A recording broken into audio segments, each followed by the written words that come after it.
While the continuing predations of the Barbary corsairs provided a longer-term driving force for Congress reversing its stance on the whole "we don't need a navy" issue, a more urgent requirement that also happened to require a navy arose at the end of the 1790s, when the Quasi-War with France began. While the exact reasons for these hostilities are somewhat long and complex, suffice to say the French Navy began seizing American merchant ships, and there was nothing the USA could actually do about it. While enhanced cooperation with the British helped to a degree, and the Royal Navy was after all only too happy to chase down French raiders as a matter of principle, more needed to be done. The big frigates ordered earlier in the decade were just about beginning to become available, but there were a lot more than 6 French ships harassing US shipping, and so a crash program of additional construction and purchase was ordered. Part of this involved the authorization of a pair of schooners in April 1798. The Secretary of the Navy sought fast ships, both for easier pursuit of French merchant ships and privateers, and also to allow the ships to slip the clutches of larger French frigates if they turned the tables on them, and so requests were sent to Baltimore, famous at the time for its fast Baltimore clippers, to design such vessels. One ship, the Experiment, was built in Baltimore, but with that yard busy also building other ships, the other vessel of the class, Enterprise, was built elsewhere in Maryland, but various important parts were shipped out from Baltimore to allow her to be constructed. She would be the second vessel to bear the name Enterprise, following a sloop that had been in commission during the American War for Independence. As with many ships ordered in a hurry for the Quasi-War, no plans of the ship survive, and precious few images, with only one maybe showing her in her original configuration. In any case, she originally carried a dozen 6-pounder long guns, 6 per side, and was built, launched, and commissioned in around about a year, entering US Navy service in late 1799. She would spend the first year of her life recapturing various American merchantmen, as well as taking a number of small French privateers, along with a brief skirmish with a Spanish vessel that ended pretty quickly when Enterprise realized that she was in fact Spanish and therefore neutral. But with the Quasi-War ending in late 1800, she was soon listed for sale, as the naval budget was heavily cut. But there was no buyer found for her by the time the First Barbary War got underway, and there were need for reinforcements, so she was quickly refitted and sent out to join the rest of the fleet. Here, she scored her first victory against a similar size opponent, a 14-gun Tripolitan Corsair, which attempted to use fake surrenders to get close enough to board in the face of Enterprise's superior gunnery at range.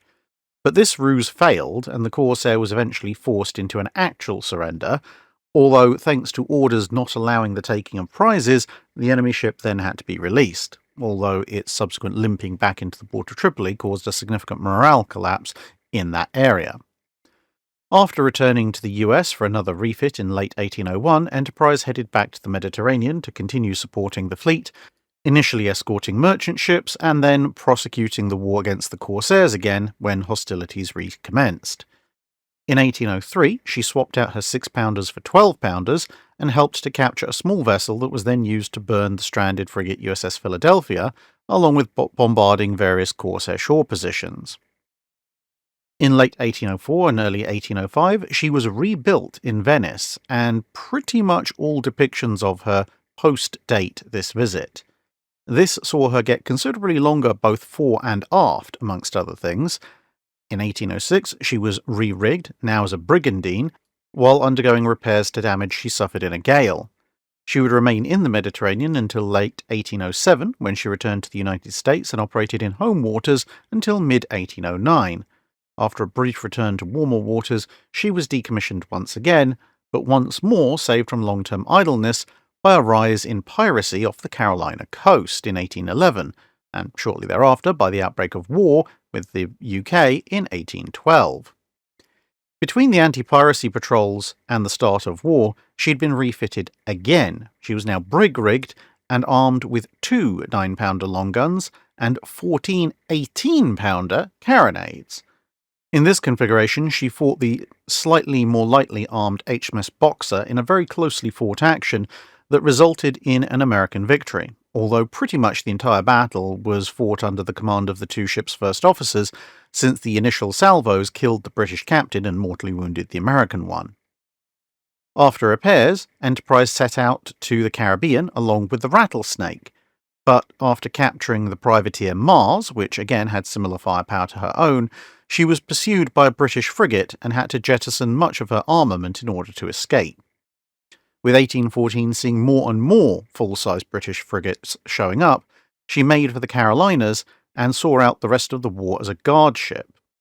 Once the war was over, she was sent back to the Mediterranean in 1815 as part of general efforts to enforce the terms reimposed in the Second Barbary War, after which she was back on anti-pirate duties now in the Caribbean. In 1821, she was rearmed with just a single 9-pounder long gun, half a dozen 18-pounder carronades, and a 13-inch mortar, presumably for going after pirate strongholds. During this period of duty, she captured 6 pirate vessels and 7 smaller pirate craft, plus recapturing some merchant ships that the pirates had already seized.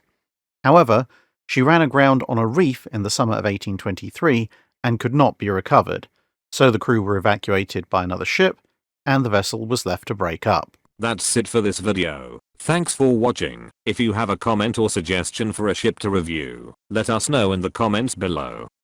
Don't forget to comment on the pinned post for dry dock questions.